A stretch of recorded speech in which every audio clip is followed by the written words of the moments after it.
Pintu belakang area utara Dukes Mansion terbuka tanpa suara, dan sesosok kurus keluar dengan diam-diam. Sosok itu adalah seorang pemuda yang tampaknya berusia sekitar 11 atau 12 tahun. Perawakannya proporsional, dan dia mengenakan kemeja kain abu-abu yang sederhana namun bersih. Dia juga memiliki seuntai kain kecil di punggungnya. Rambut hitam pendeknya terlihat rapi. Pandangannya yang tegas, yang dipenuhi dengan harisma yang melampaui semua teman sebayanya pada usia yang sama, dia memiliki wajah yang tampan. Setelah dengan lembut menutup pintu belakang Mansion, pemuda itu dengan cepat berlari beberapa langkah ke depan. Namun, dia tiba-tiba berhenti dan melihat kembali ke belakang, mata birunya yang tegas dipenuhi dengan kebencian. Ibu, tidak peduli seberapa keras aku harus berlatih, akan ada hari ketika aku kembali dan membalaskan dendam kita pada orang-orang munafik seperti ini dan membuat mereka semua menyesal. Karena itu, mulai sekarang saya akan mengubah nama keluarga saya menjadi Huo. Dan mulai sekarang, namaku adalah Huo Yuhao. Setelah menyelesaikan kalimatnya, dia berbalik tanpa pikir panjang. Dia akan pergi tapi dia tidak menuju Starluo City, yang terletak di barat daya Dukes Mansion. Sebaliknya, dia pergi ke utara. Sosok mungilnya berangsur-angsur menghilang ke kejauhan saat sinar matahari siang yang kuat menyinari dirinya. Meskipun tubuhnya kurus, jejak yang dia tinggalkan memberikan aura yang kuat. Ada jalan lebar di semua sisi rumah Duk. Huo Yuhao terus berlari ke depan, matanya perlahan berubah semakin merah. Ibu. Ekspresi yang enggan dan tak terurus yang dimiliki ibunya ketika dia meninggal tanpa sadar muncul dalam pikiran Huo Yuhao, menyebabkannya dia mengepalkan giginya dengan erat. Aku harus menjadi lebih kuat. Ibu mengajari aku bahwa seseorang hanya bisa mengandalkan diri sendiri. Seseorang hanya dapat hidup lebih baik jika mereka kuat. Adegan dari ingatan Huo Yuhao tak henti-hentinya melintas di benaknya. Ibu Huo Yuhao telah menjadi salah satu pelayan pribadi Duk, dan tumbuh bersama dengan Duk. Seorang pelayan pribadi hanya ada demi melayani tuannya, tetapi Huo Yuhao diam-diam muncul di perut ibunya suatu malam, 12 tahun yang lalu. Dia hamil selama 10 bulan, sebelum akhirnya melahirkan. Terlepas dari identitas apa yang dimiliki ibu Huo Yuhao sebelumnya, ia masih putra adipati. Oleh karena itu, meskipun perlakuannya di dalam istana tidak dapat digambarkan sebagai baik, itu masih tidak terlalu buruk. Ibunya tidak lagi seorang pelayan, dan sekarang mengandalkan kemuliaan anaknya untuk mendapatkan halaman untuk dirinya sendiri. Dengan demikian, semuanya harus dilanjutkan tanpa masalah, tetapi siapa yang bisa tahu bahwa bencana akan tiba begitu cepat? Sang Duk pergi berperang sebagai perwakilan Kekaisaran Bintang Luo, meninggalkan semua urusan internal istana kepada istri adipati. Istri adipati sudah memiliki 2 putra dan putri, dan dia memperlakukan apapun yang dapat memengaruhi anak-anaknya sebagai hal yang perlu ditekan. Segalanya cukup baik bagi Huo Yuhao dan ibunya ketika Duk berada di Mansion, tetapi ketika dia pergi, Mansion menjadi dunia istri Duk. Selain itu, dia adalah putri favorit Kaisar Starluo Empire saat ini. Ibu Huo Yuhao tumbuh besar di samping Duk, yang membuatnya sangat disayanginya. Karena itu, dia selalu iri pada istri adipati. Setelah Duk pergi, dia segera menjadi target utama untuk istri Duk. Menggunakan alasan bahwa ibu Huo Yuhao telah tertular penyakit menular, dia mengejar mereka ke gudang kayu pelayan, yang terletak di bagian belakang rumah besar. Selain itu, dia memotong semua sumber pendapatan mereka saat ini. Huo Yuhao baru berusia 2 tahun ketika ini terjadi. Ibu Huo Yuhao tidak memiliki tubuh yang sehat sejak awal, sehingga gaya hidup yang sulit yang harus mereka jalani menyebabkan tubuhnya runtuh secara bertahap. Terlebih lagi, para pelayan di bawah kendali istri adipati akan sering menekannya, menyebabkan dia tiba-tiba meninggal karena penyakitnya ketika Huo Yuhao berusia 10 tahun. 4.000 tahun yang lalu, benua Douluo bertabrakan dengan benua matahari bulan, yang melayang akibat Samudra Barat. Hal ini mengakibatkan daratan benua Douluo menjadi sangat luas, tetapi juga menyebabkan frekuensi perang di benua Douluo meningkat. Benua Douluo pada awalnya telah dibagi menjadi 2 negara 10.000 tahun yang lalu, negara surga Dou, dan negara bintang Luo. Namun, benua Douluo sekarang telah dipecah menjadi 3 negara. Dari keduanya, Kekaisaran Luo Bintang masih ada, tetapi keluarga kerajaan telah berubah. Untungnya mereka telah menenangkan semua kerajaan mereka pada waktu itu, memungkinkan seluruh Kekaisaran Bintang Luo tetap bersatu, dan dengan demikian mengakibatkan mereka menjadi kekuatan terkuat dari ketiganya. Namun, Heaven Dou Empire terpecah karena perselisihan di antara kerajaan yang kuat. Pada akhirnya, itu dibagi menjadi Kekaisaran Jiwa Surgawi dan Kekaisaran Roh Dou. Sun Moon benua yang telah melayang dari barat memiliki luas permukaan yang luas dan sumber daya yang berlimpah. Itu sedikit lebih kecil dari benua Douluo, tetapi hanya memiliki satu negara, yaitu Kekaisaran Sun Moon. Perang pecah antara kedua benua hampir segera setelah mereka bertabrakan. Tiga negara di benua Douluo semuanya mengirim pasukan sekutu untuk berperang melawan musuh bersama mereka. Setelah hampir 20 tahun perang, mereka akhirnya berhasil mengalahkan Kekaisaran Sun Moon. Sejak saat itu, mereka menyatukan dua benua dengan nama Douluo. Sun Moon kontinen tidak ada lagi, hanya Sun Moon Empire dalam Douluo kontinen yang tersisa. Namun, Kekaisaran Sun Moon tidak sepenuhnya diserang meskipun dikalahkan. Mereka mengandalkan keuntungan alami mereka, serta pandangan yang saling bertentangan dari tiga kerajaan di benua Douluo, untuk secara bertahap membentuk situasi yang stabil dan menemui jalan buntu antara keempat pihak. Namun, perang masih terjadi setiap tahun. Karena seringnya perang yang harus diikuti oleh Duke, ia menghabiskan sangat sedikit waktu di dalam Menshan. Karena istri Duke sengaja menyembunyikan masalah ini, Ibu Huo Yuhao secara bertahap dilupakan oleh Duke. Ketika Duke bertanya tentangnya, istrinya hanya mengatakan bahwa Ibu Huo Yuhao jatuh sakit. Ibu Huo Yuhao telah menderita banyak kesulitan pahit saat dia membesarkannya. Ketika dia berusia 6 tahun, dia melakukan kebangkitan jiwa bela diri di dalam Menshan. Jiwa bela diri adalah sesuatu yang dimiliki semua orang di benua Douluo. Meskipun Kekaisaran Sun Moon telah berkembang dengan cara yang berbeda dibandingkan dengan tiga kekaisaran lainnya, jiwa bela diri masih menjadi salah satu konsep dasar mereka. Setiap orang secara alami akan memiliki jiwa bela diri yang dapat dibangunkan pada usia 6 tahun. Jiwa bela diri bisa berupa apa saja, dari alat hingga binatang. Jiwa bela diri tipe binatang disebut sebagai Beast Souls, sementara semua jiwa bela diri lain yang bukan Beast Soul secara kolektif dikenal sebagai Tool Souls. Namun, secara alami ada beberapa jiwa bela diri yang memiliki mutasi. Jadi, mereka adalah pengecualian dari aturan ini. Setelah kebangkitan jiwa bela diri seseorang, sejumlah kecil orang akan memiliki kekuatan khusus bersama dengan jiwa bela diri mereka. Kekuatan ini disebut kekuatan jiwa. Hanya orang-orang yang memiliki kekuatan jiwa yang memiliki kemampuan untuk berkultivasi dan untuk menjadi profesi paling mulia di benua Douluo, seorang guru jiwa. Master jiwa dipisahkan menjadi 9 peringkat yang berbeda. Dari terendah ke tertinggi, mereka adalah cendekiawan jiwa, penguasa jiwa, tetua jiwa, leluhur jiwa, raja roh, kaisar jiwa, sage jiwa, jiwa Douluo, dan gelar Douluo. Penguasa jiwa akan meningkat dalam kekuatan ketika peringkat jiwa mereka meningkat. Jika seseorang berhasil mencapai tingkat tertinggi dari titlet Douluo Rang, seseorang akan memiliki kemampuan yang menakutkan untuk memindahkan gunung dan lautan, serta bahkan menggeser bintang-bintang. Orang-orang yang berada di antara peringkat pertama dan ke-10 dari kekuatan jiwa berada di bawah kategori jiwa cendekia. Ketika jiwa bela diri seseorang terbangun, kekuatan jiwa bawaan mereka akan menandakan bakat mereka untuk menjadi guru jiwa. Dengan demikian, seseorang dengan bakat yang lebih besar akan memiliki kecepatan kultivasi yang lebih besar. Jika seseorang memiliki Soul Force peringkat ke-10 setelah jiwa bela diri mereka terbangun, mereka akan menjadi orang yang berbakat dengan kekuatan jiwa penuh bawaan. Orang itu dengan demikian akan disebut sebagai Master Jiwa Jenius. Seorang guru jiwa yang jenius akan memiliki prestasi besar dalam hidupnya selama jiwanya tidak terlalu buruk. Meskipun Huo Yuhao adalah putra Duke, ia tidak mewarisi jiwa bela diri yang kuat dari Duke. Jika dia punya, istri Adipati harus melaporkan jiwa bela dirinya ke Adipati, terlepas dari apakah dia menyukainya atau tidak. Sejak saat itu, Huo Yuhao dan nasib ibunya juga akan berubah. Sayangnya, mutasi yang sangat langka muncul dalam jiwa bela diri Huo Yuhao. Dia memiliki mata roh. Di luar dua kategori utama jiwa bela diri, ada subkategori yang sangat kecil yang dikenal sebagai jiwa tubuh. Jiwa bela diri yang mereka bangun akan menjadi bagian dari tubuh mereka, seperti lengan atau kaki. Hampir semua jiwa tubuh sangat kuat, tetapi kemungkinan mereka muncul sangat kecil. Dapat dikatakan bahwa mereka adalah eksistensi di atas Beast Souls dan Tool Souls, dan karena ini, mereka sangat dihargai setiap kali mereka muncul. Sayangnya, jiwa bela diri Huo Yuhao adalah pengecualian untuk ini.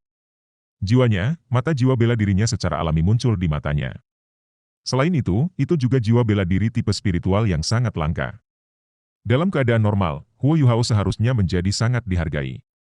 Sayangnya, ada 2 poin yang menghambat perkembangannya. Ketika dia membangunkan jiwa bela dirinya, kekuatan jiwanya yang bawaan hanya berada di peringkat pertama. Dengan demikian, dapat dikatakan bahwa bakatnya sangat buruk, yang berarti bahwa kecepatan kultivasinya pasti akan sangat lambat. Poin kedua yang membatasi perkembangannya bahkan lebih fatal, tidak hanya jiwa bela diri tipe spiritual yang jarang terlihat, makhluk jiwa tipe spiritual juga sangat langka. Setiap kali kultivasi master jiwa mencapai bottleneck peringkat jiwa ke-10, mereka harus membunuh binatang buas yang kompatibel dengan jiwa bela diri mereka, dan kemudian perlu menggunakan cincin jiwanya untuk menerobosnya. Tidak hanya cincin jiwa yang diperlukan untuk menembus kemacetan, tetapi mereka juga akan memberikan keterampilan master jiwa. Ini juga salah satu asal-usul kekuatan jiwaku. Digabungkan, kedua faktor ini praktis membuat Huo Yuhao tidak memiliki prestasi selama masa hidupnya. Namun, dia tetap putra Duk pada akhirnya. Dengan demikian, ia masih berhasil mendapatkan metode budidaya kekuatan jiwa yang sederhana.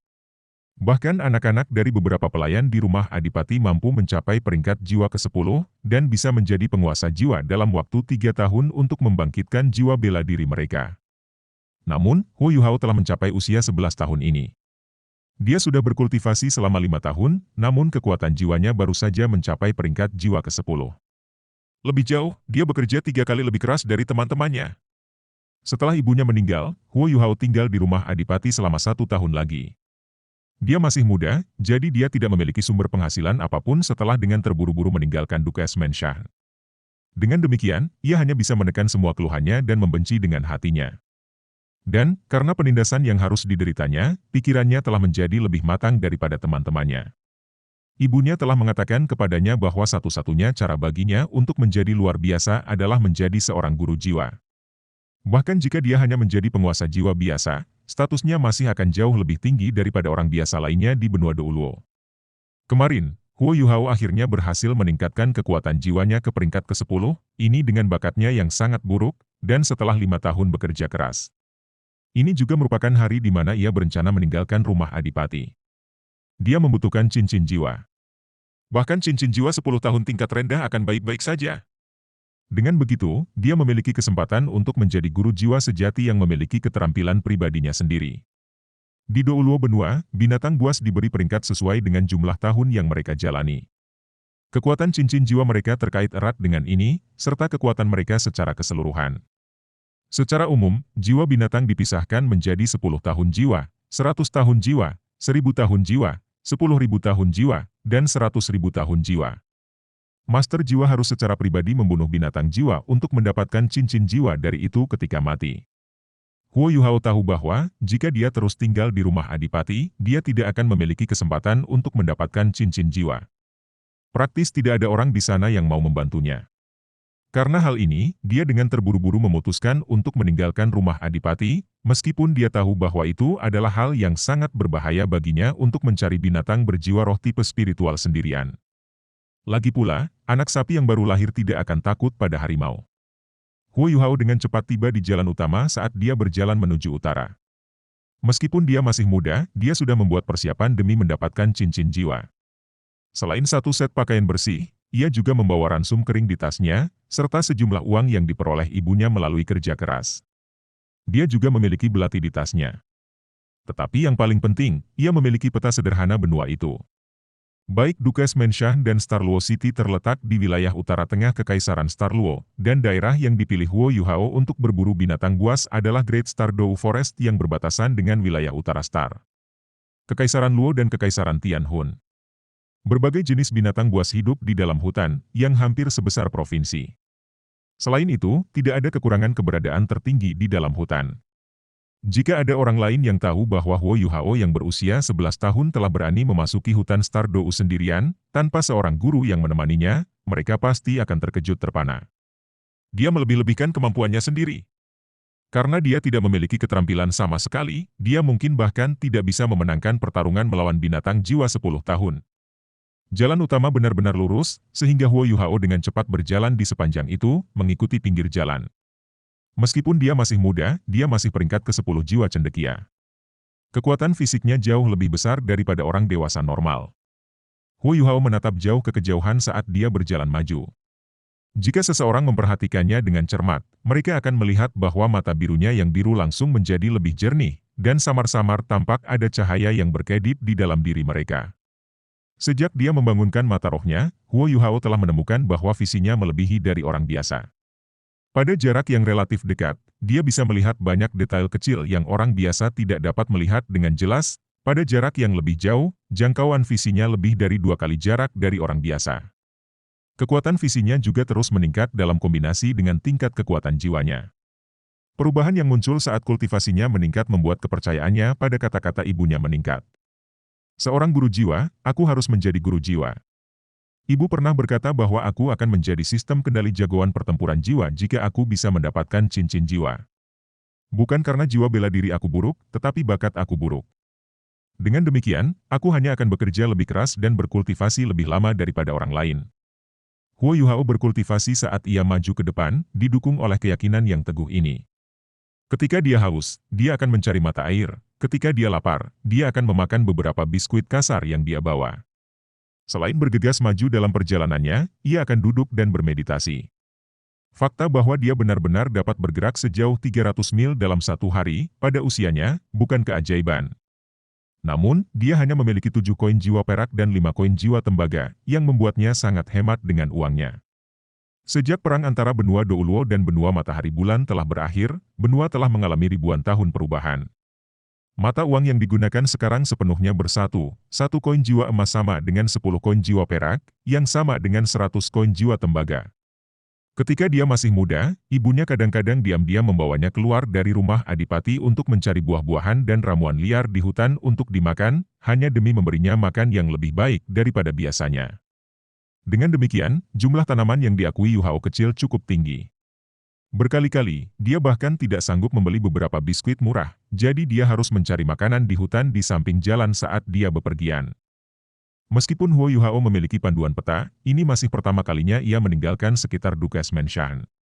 Karena hal ini, ia tidak dapat menghindari jalan beberapa kali, dan ia harus terus meminta bantuan orang lain untuk menemukan rute yang benar ke tujuannya. Inilah yang disebut, membaca 10.000 buku tidak sebaik bepergian 10.000 mil.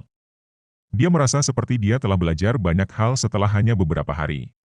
Suasana hatinya juga meningkat banyak tanpa penindasan dan pembatasan yang biasanya dikenakan di dalam Dukes Menshan.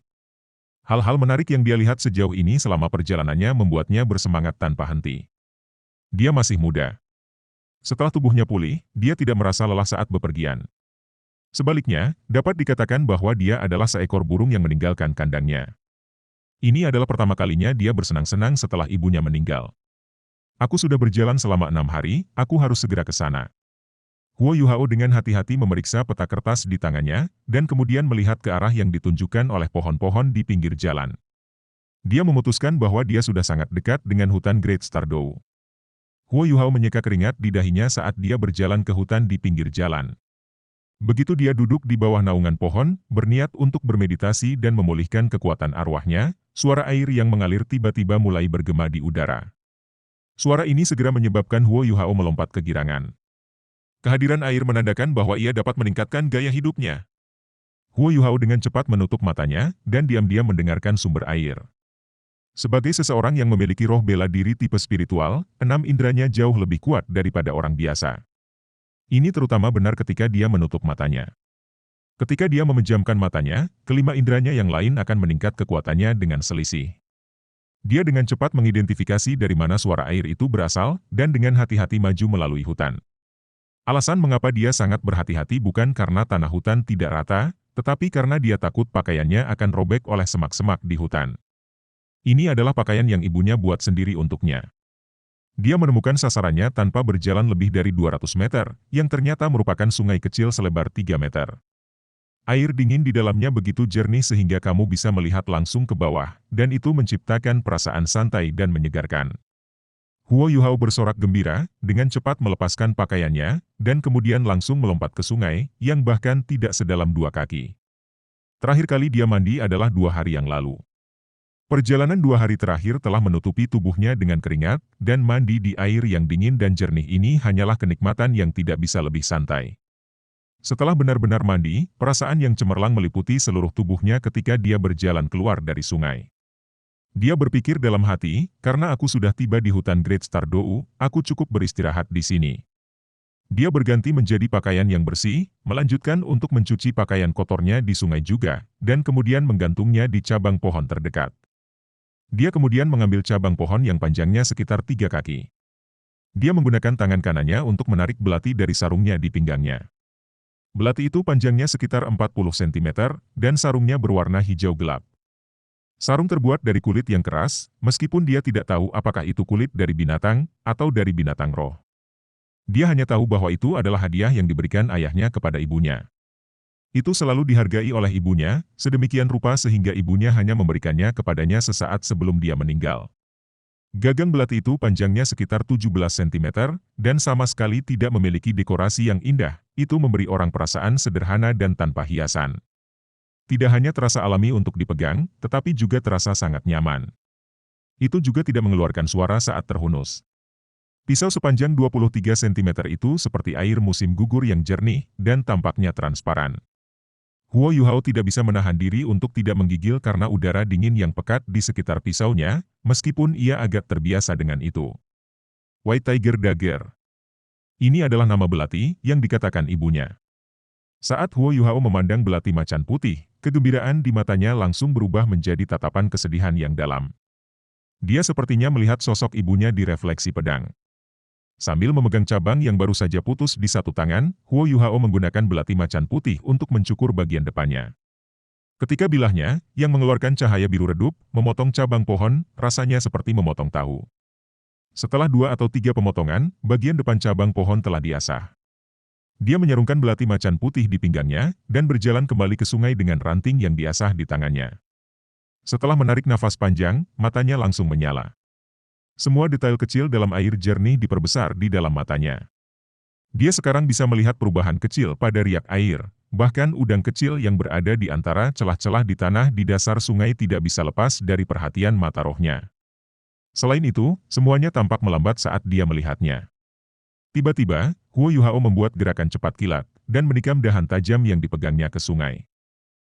Ketika dia mengangkat tangannya kembali, dan membalikkan dahan pohon ke atas, seekor makarel panjang setengah kaki muncul di ujungnya.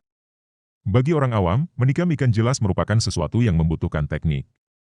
Namun, ini adalah sesuatu yang sangat mudah bagi Huo Yuhao, yang memiliki bantuan mata roh untuk membantunya menentukan posisi ikan secara akurat. Seekor ikan kecil saja secara alami tidak cukup baginya. Setelah beberapa saat kerja santai, dia menikam 10 makarel yang panjangnya bervariasi dari 17 cm hingga 33 cm. Ini bagus, setidaknya aku bisa bertahan selama 2 hari. Itu tidak akan membusuk dengan sangat mudah jika aku memanggangnya juga. Huo Yuhao dengan senang hati berjongkok di sebelah sungai, dan menggunakan belati harimau putih untuk menumpahkan ikan tenggiri. Belati macan putih yang tajam dengan mudah berhasil memotong ikan, tidak peduli apakah itu sisik, dada, atau perutnya. Ini sama sekali tidak masalah bagi Huo Yuhao, yang telah melakukan kerja kasar dengan ibunya sejak ia masih muda. 10 ikan semuanya dimusnahkan setelah 15 menit. Dia mencari beberapa daun besar di hutan, dan membilasnya di sungai. Kemudian, dia menempatkan ikan yang patah hati pada daun basah. Setelah itu, ia menemukan beberapa ranting kering untuk digunakan sebagai kayu bakar, dan menyalakan api di sebelah sungai setelah beberapa saat bekerja. Huo Yuhao hanya memiliki garam yang tersedia sebagai bumbu, tetapi itu sudah cukup untuk sesuatu seperti ikan bakar. Dia menempelkan ikan tenggiri yang bersih ke dahan tipis, dan menggosok garam ke perut mereka. Kemudian dia mengeluarkan beberapa daun yang dikenal sebagai basil ungu dari tasnya, yang dia dapatkan di hutan beberapa hari yang lalu. Dia mencuci dan memisahkan basil ungu sebelum mendorongnya ke perut ikan. Hanya setelah ini, dia mulai memanggang ikan di atas panggangan yang dia buat menggunakan beberapa cabang yang tebal. Tidak butuh waktu lama untuk bau yang tidak biasa menyebar dari api yang dia buat. Baunya sangat berat, dan mengandung daya tarik tertentu yang hanya dimiliki olehnya. Saat Huo Yuhao perlahan memutar ikan tenggiri, mereka berangsur-angsur berubah menjadi emas. Ini, disertai dengan aroma berat itu, sangat memikat. Awalnya, dia hanya memanggang 2 ikan, dan menyisihkan yang lain. Jika dia memanggang terlalu banyak ikan dalam sekali jalan, itu akan sangat mudah untuk masalah terjadi saat dia mengendalikan api. Betapa harumnya! Tangisan bahagia dan halus bergema di saat itu. Teriakan itu terdengar jelas dan murni, tetapi masih mengejutkan Huo Yuhao. Dia melihat ke arah sumber suara, dan melihat 2 orang berjalan di sepanjang sisi sungai. Orang yang berjalan di depan adalah seorang gadis yang terlihat berusia sekitar 15 atau 16 tahun, dan memiliki rambut hitam panjang yang diikat menjadi kuncir kuda di belakangnya.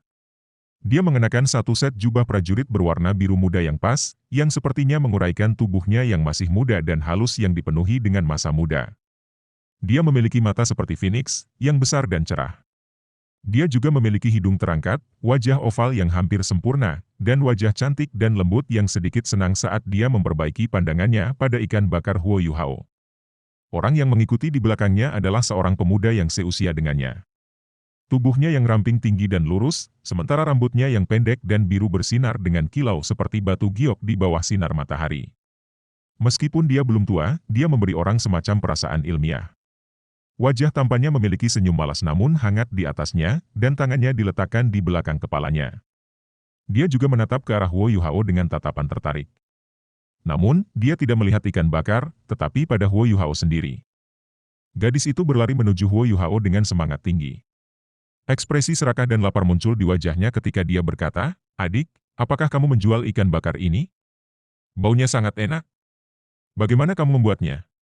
Bukannya Huo Yuhao belum pernah melihat gadis-gadis cantik sebelumnya.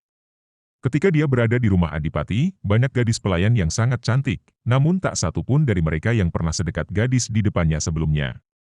Selain itu, tidak ada gadis di rumah Adipati yang sebanding dengan gadis di depannya juga. Dia bukan kecantikan mutlak yang sempurna tanpa cacat, tetapi dia memiliki temperamen yang luar biasa. Wajah Huo Yuhao agak memerah ketika dia menjawab, "Aku akan mentraktir kalian berdua untuk makan." Gadis itu terkikik menanggapi. "Adik laki-laki, kamu bahkan menjadi malu. Lalu, aku tidak akan sopan." Saat dia berbicara, dia mengulurkan tangannya untuk mengambil ikan panggang yang telah dilewati Huo Yuhao. Dia tampaknya tidak peduli tentang apa yang tampak seperti saat dia dengan hati-hati memakan ikan panggang, lalu mengeluarkan teriakan nyaring, "Panas!" Pada saat itu, pemuda yang mengikuti gadis itu berjalan mendekat. Dia memiliki ekspresi tak berdaya di wajahnya saat dia mengangkat tangannya dan menyapa Huo Yuhao. Lalu dia berkata kepada gadis itu, "Xiao Ya, adik lelaki ini bahkan belum makan, tetapi kamu sudah mulai makan." Mata indah Xiao Ya melebar ketika dia dengan marah balas, "Apa yang baru saja kamu panggil aku?" Pemuda itu segera mengangkat tangannya dengan menyerah, "Baik, Guru Xiao Ya, itu tidak masalah, kan?" Xiao Ya menatapnya dengan dingin dan berkata, "Begitulah seharusnya. Kamu harus memperhatikan status kamu." Meskipun dia tidak setua itu, tatapannya dipenuhi dengan tampilan yang menawan. Pemuda yang melihat tidak bisa membantu tetapi ekspresinya menjadi kosong. Huo Yuhao, yang berada di samping, tidak berani untuk terus mencari. Dia melewati ikan lain yang dia bakar untuk pemuda itu dan berkata, "Kakak, ini untukmu." Pemuda itu tersenyum dan berkata, "Tuan-tuan tidak boleh mengambil barang-barang bagus milik orang lain. Adik laki-laki, kamu masih belum makan. Apakah kamu menangkap ikan ini di sungai?" Huo Yuhao mengangguk dan berkata, "Ini bukan masalah, aku masih bisa memanggang lebih banyak." Sementara dia berbicara, dia menyerahkan ikan bakar itu kepada pemuda itu. Kemudian, dia dengan terampil mengambil dua ikan yang dia sisihkan, sehingga dia bisa memanggangnya di rak kayu. Pemuda itu dengan lembut tersenyum dan berkata, "Aku Bei Bei dan dia Tangya." "Adik laki-laki, siapa namamu?"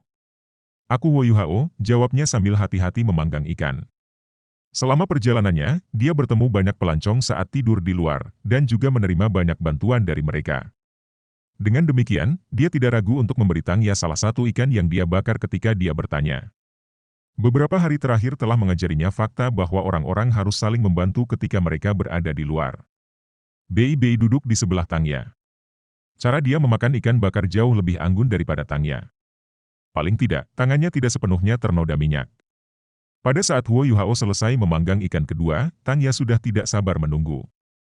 Di bawah tatapan Bei Bei yang tak berdaya, dia menyambar ikan bakar lainnya. Namun, Bei Bei tidak mau makan ikan lain, jadi dia memberi isyarat agar Huo Yuhao makan dulu. Huo Yuhao sudah lapar, jadi dia makan ikan lainnya sambil terus memanggang lebih banyak. Meskipun bumbu yang digunakan pada ikan bakar hanya garam dan basil ungu, rasa ikan bakar sangat lezat. Dan meskipun ke-10 ikan itu tidak sebesar itu, ukurannya bersama masih cukup besar. Semua ikan dimakan oleh ketiganya. "Ini terlalu enak. Aku belum pernah makan ikan bakar yang begitu lezat sebelumnya.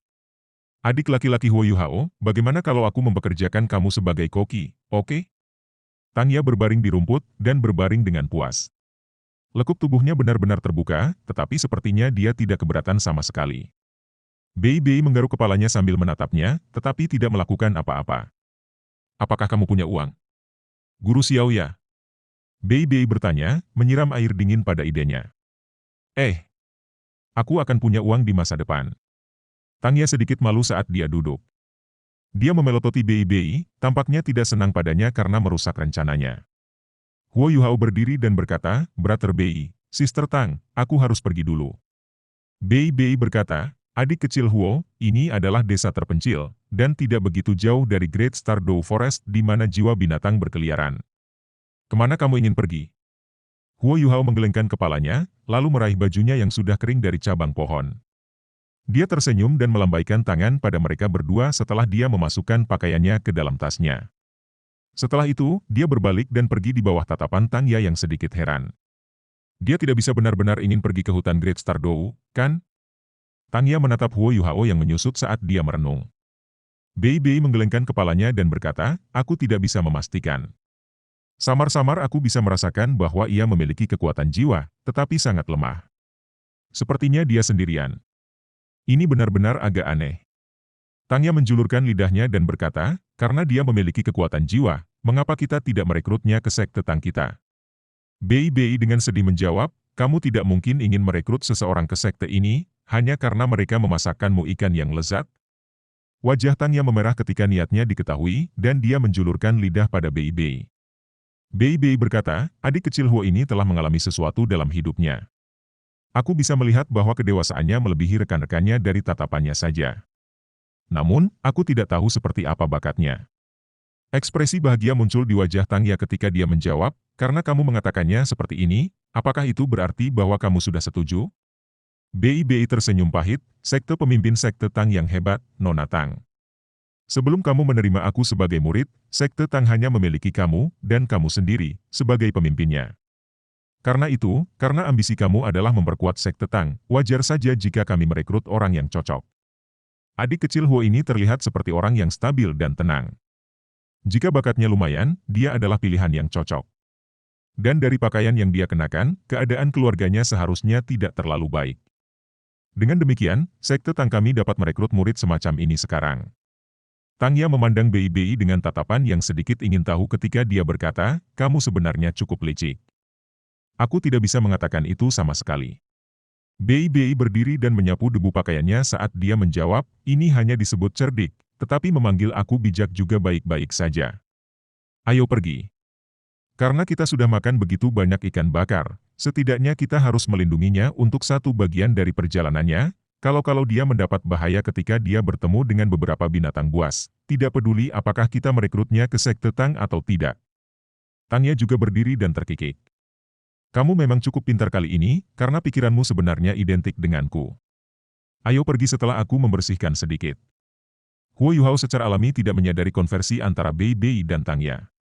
Dia awalnya berencana untuk membawa beberapa ikan bakar bersamanya, tetapi rencana itu tidak dapat direalisasikan, karena dia tidak ingin mengekspos identitasnya sebagai cendekiawan jiwa, itulah sebabnya dia tidak menangkap ikan lagi. Ibunya telah mengajarinya berbicara dengan reservasi ketika berhadapan dengan orang asing. Meskipun dia memiliki kesan yang baik tentang Bei Bei dan Tangya, dia masih memutuskan untuk berpisah dari mereka setelah dia selesai makan. Meskipun Huo Yuhao masih muda, dia masih memikirkan banyak hal. Dia bisa mengatakan bahwa Tangya dan Bei Bei bukan manusia biasa. Bei Bei telah mengatakan bahwa ini adalah desa terpencil, namun mereka berdua bahkan tidak memiliki tas. Karena itu, ia percaya bahwa akan lebih baik baginya untuk berpisah dari keduanya. Setelah makan, dia sudah pulih dari kelelahan sebelumnya. Dia menandai posisi sungai kecil di petanya.